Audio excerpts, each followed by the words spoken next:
San Francisco. There's a private redwood forest reported to be a meeting place of the most powerful men on earth. 2 weeks out of the year they meet in seclusion, discussing who will be the next president and mastermind ideas to keep people in the dark about these illusions, confusing the mass populace with the idea that freedom still somehow exists, and making us think that we need elected puppets to control the things we simply cannot fix. The creation of false threats and controlled opposition they call terrorism, a mission to put America into submission under the thumb of Big Brother, who's come to protect us from evil Muslim terrorists and health threats, maintaining our protection by injecting us with drugs and taking naked pictures of us every time we fly out of airports. How many more lives will it take? How many more rights will be taken away in the name of safety and protection before we stand up and take side with the fact that we should be willing to fight to live lives without a fear of government intervention? A united shout in the midst of this darkness, pounding our fists in the jailhouse doors of this so-called democracy, while these rich fools get drunk and run around redwood trees, secretly burning human effigies. The so-called Republican right, the liberal left, and the moderates, many are involved in the worshiping of Molech and these evil deeds, and paying honor to pagan deities during their cremation of care ceremony. Okay, calm down. People are gonna think I'm crazy.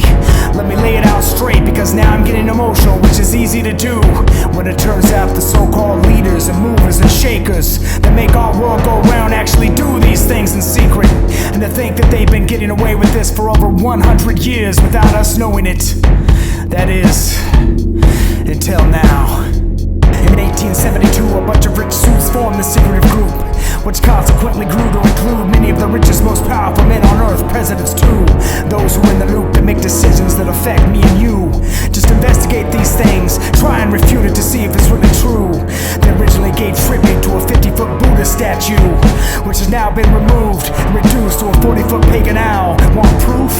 Look at the bird's eye view, blatantly laid out in the US Capitol. Zoom into the corner of the $1 bill to see their owl symbol, or in the logo of the National Press Club, corrupted with the blood spilled by murderous worshippers of Molech, aristocrats of many varieties, blasphemous, fiendish mercenaries, nefarious Luciferians, bent on a new world order, believing mankind can muster up the power to usher themselves into some sort of Aquarian age, using the lie of evolution to manage a new stage of elevated transhumanism based in DNA manipulation and pineal gland activation, opening demonic portholes and gateways. The Jack Parsons of today, preparing their Large Hadron Collider Stargate to initiate contact with entities outside our time and space domain, imitating aliens and agreeing to be seen as anything needed in order to corrupt and profane our brains and keep us enslaved, maintain the lie until the very end of days.